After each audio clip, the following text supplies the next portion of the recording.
nandito ako sa may ilalim ng puno. Nakikita nyo naman. Dito ako sa may puno ng mangga. Ito, may dahon. Dito ako kasi mahangin doon sa loob, sobrang init. Para man lang mahanginan ako ba? Para man lang mahimas-masan ako. Skoy, hindi na tayo paligoy-ligoy pa. Ito na nga. Sino ba sa inyo ang nakatanggap na ng kanilang mga electric bill at nagbayad na? Sino ba sa inyo ang nabigla? Nainis? Dahil sa taas nang babayarin yung ngayong buwan na to. Grabe no? Ang laki. Ito may binulusan nga ako. Tsan-tsaran! Ito siya. Kikita nyo ba yan? Ito ang aming electric bill. Hindi ko papakita yung harap sa inyo. Oh my God. Nung katatanggap ko, hindi ko man siya tinignan. Kapikit lang ako. Tapos kinuha ko lang. Katatanggap-tanggap ko. Nilagyan lang doon sa may gate. Pinupi ko na siya agad. Binulis ako. Tapos nag-video. Titingnan ko. Kasi marami ako nakikita sa social media na nag-post. Tapos lahat nagsilobo yung kanilang mga electric bill. Ang tataas. Ang daming nagreklamo. So inaasahan na rin namin na ganun kataas ang aming electric bill ngayong month na to. Hindi nga siguro kami nagkamali. Ngayon, malalaman ko kasi hindi ko pa ito titignan eh. Katanggap-tanggap ko lang. Kakatanggap ko lang. Tapos tinupi ko agad. Para surprise. Para ma-surprise ako kung magkano. Tsan-tsaran! Oh my God!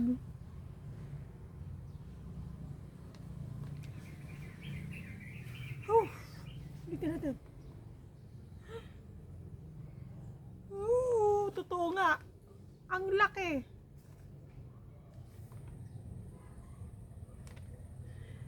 5,000 pesos.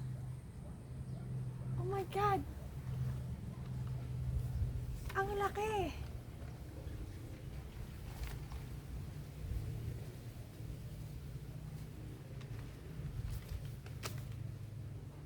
Nako. Ito na lang yung paghanap buhayan natin. Yung kuryente. Nung nakaraang buwan, tumaas na rin siya. Ngayon, doble tinaas. 5,000. Ano kami naka-aircon? Wala naman kaming aircon. Electric fan lang gamit namin. Tubig. Washing machine. Yung automatic na washing machine. Hindi naman siguro yun ganun kalakas mag-consume ng kuryente. Isang fridge or yung ref. Yun lang naman. Yung ilaw, hindi naman kami nag-ilaw pag umaga. Pag ganitong araw kasi napakainit. Paggabi lang naman. Electric fan, oo. Sabihin natin electric fan namin, 2.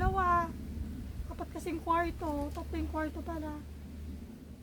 Sabihin natin electric fan namin, pag ganitong tanghali, kasi kami lang, 2 lang yung gumagana. Kasi wala yung mga bata nasa school, mga pamangkin ko. Tapos ganito kalaki. God, 5,000 pesos. Sino hindi mabibigla? Kaya nga ba kinakabahan ako kanina nung tinanggap ko eh. Doble yung itinaas. Grabe. Kaya pala maraming nagagalit sa social media. Maraming nagpo-post sa kanila ng kanilang mga electric bill na tumaas nga talaga. At totoo nga. At totoo ang chismis. Grabe naman. Madalas pang brown out dito. Kaya pala may nakita rin ako sa balita na tayo daw, ay ang Pilipinas daw, mas mataas pa ang babayarin ng kuryente ngayong buwan na to kaysa Singapore. Totoo nga. Napakalaki, napakataas naman na ito. Asan ang hustisya? Kasi napakaraming charges na hindi naman maintindihan kung saan napupunta yung mga charges na to, kung kinukuha lahat sa consumer. Grabe naman. Sinong di ma-high blood? Madalas walang kuryente. Minsan madalas papaisindi ang kuryente. Siguro sa isang linggo, lagi nagba-brownout, papaisindi, on and off. Ay, ma-high blood ka talaga. Tapos ang malala pala nito, kapag wala na rin kuryente, wala na rin signal, wala na rin lahat, wala na rin internet. Sinasabi nila na kaya ganito kataas ang kuryente dahil nga sa pagtaas ng langis. Napakaraming charges nito, lahat to kinukuha sa consumer. Saan napupunta? Diba?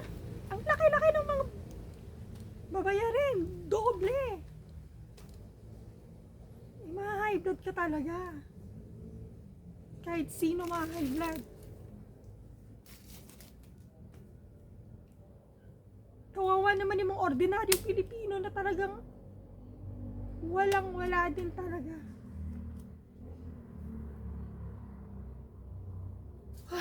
Mapapabuntong hiniya ka na lang talaga.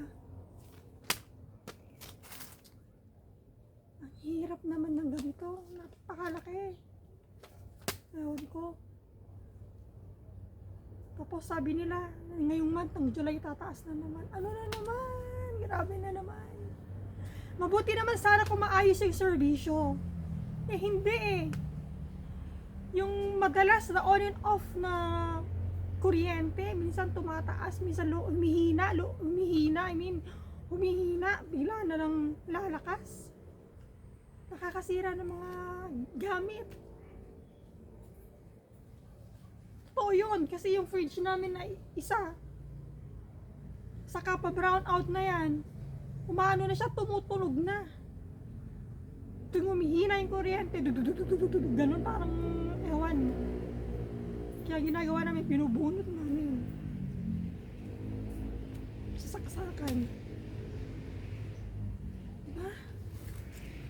Kung kayo hindi kayo ma-high blood, naunawaan ko yung mga nagpo-post. Hindi naman sa nagrereklamo, pero dapat naman sana maayos din yung kanilang serbisyo. Pero hindi eh. Sinisisi nila kasi bumibili ng kuryente ang lugar na to. Dito sa Aurora, grabe. Worse dito sa Aurora. Dito na ako natira, tumira na ganito kalala yung kuryente, yung brownout. Sobrang lala.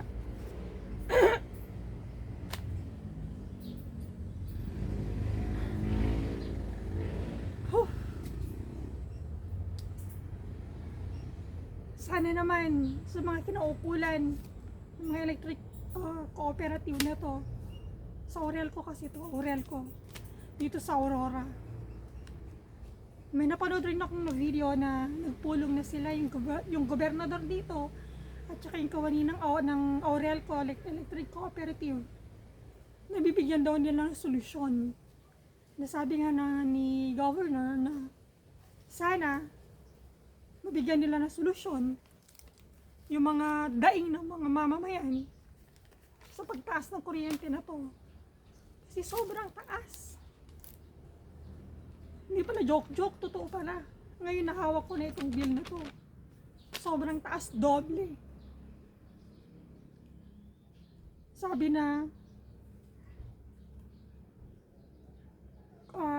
ginagawa naman doon nila yung trabaho nila para pangalan nito, para mabawasan. Pero sobrang laki daw talaga ng kuryente ngayong ganitong tag-araw ba. Pero sobrang laki naman, lahat na lang kinukuha sa consumer. Saan pupunta yung iba? Kung lahat na lang ito sa atin sisingilin, eh paano na tayo, kawawa naman tayo. Hindi naman natin pinupulot yung pera. Ito na lang pinaghanap buhayan natin. Ay, no. Nakaka-high blood nga.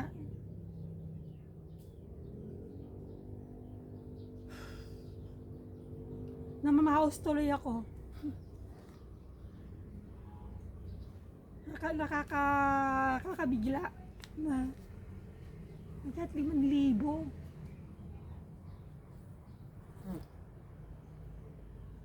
Tapos tataas na naman sa susunod. Paano na lang? Eh, para na rin tayong nag-aircon neto.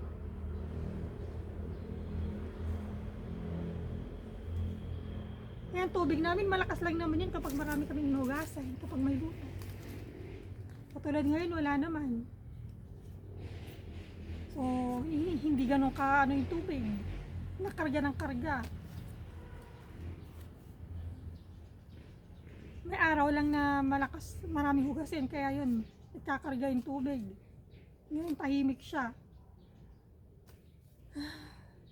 Ewan. Kiniintindihan ko yung mga ibang mamamayan na nagpo-post. Sabi nila, ano yun na lang yung paghahanap buhayan nila, yung bill ng kuryente nila.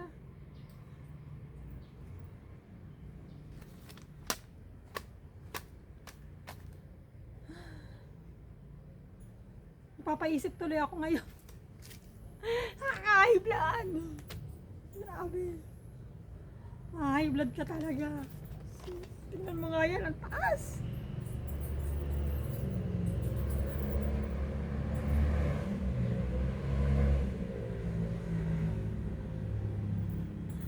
Ay, nako. Hindi naman nasa pagreklamo, inulit ko na naman ano. Kasi obligasyon naman natin yung magbayad. Kasi gumagamit naman tayo ng kuryente. Dapat lang naman na magbayad tayo. Obligasyon natin yun. Pero yung patuloy ng pagtaas, hindi na makatarungan yun. Sa hirap ng buhay, ngayon, tapos ganito pa kataas yung babayaran natin sa kuryente. Paano na? Saan na lang natin kukunin yung pambayad monthly? Kung monthly na lang tumataas, hindi maayos yung serbisyo, panay ang brown out. Eh, paano naman kasi hindi magba-brown out? Katulad dito nakikita ko yung mga wires na hindi naman dapat na parang spaghetti na kung, di ba? Hindi naman inaayos. Tapos sabi nila ng ng oral ko na nakikiusap daw sila sa mga bahay-bahay na malapit doon sa may mga puno sa harap nila na nasasagi ng kuryente ba yung wire, naputulin nila para mapabilis nga. Kasi isa pa daw yun. Tsaka ibon. Anong magagawa ng ibon? Bakit yung ibon ba yung gumawa ng mga wire na buhol-buhol? Yung ibon, di ba? Nakakatawa. Pati ibon. Nagkulong daw sila sa tao. Nagawan daw nila ng paraan na mapababa. Ayaw ko meron yata sila ilalagay sa mga kung bahay-bahay. Kasi yun na yung napanood ko. Pag nag-reading ba, yung iba mali yata yung reading. Mamaya i-check ko to. Grabe. High blood ka talaga. Ma-high blood ka. Ulit ka ma-high blood. Grabe, taas. Imbes na mababawasan sana yung ibang nito. Imbes sana na mapupunta sa ibang bagay, yung ibang babayad mo dito, yung budget sa kuryente. Dito na lahat napunta, yung budget mo the whole month sa taas ng kuryente. Imagine that. 5,000?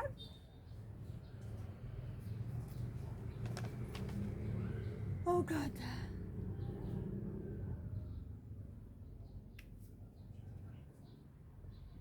Comment nga kayo kung sino yung tumaas yung kuryente.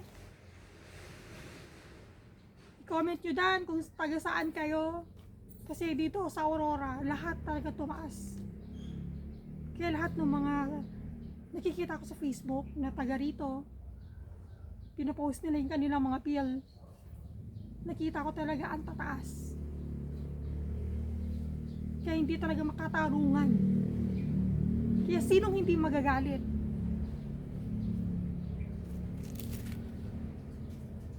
Diba? Kaya bago ako magalit, yun lang. Yun lang. Bago ako magalit, papaalam na ako. Thank you sa pakikinig. Don't forget to like and subscribe. Pakita niyo, suporta niyo sa akin. At paki-comment nga guys kung tumaas din yung bill nyo at kung saang lugar kayo. Thank you. Bye.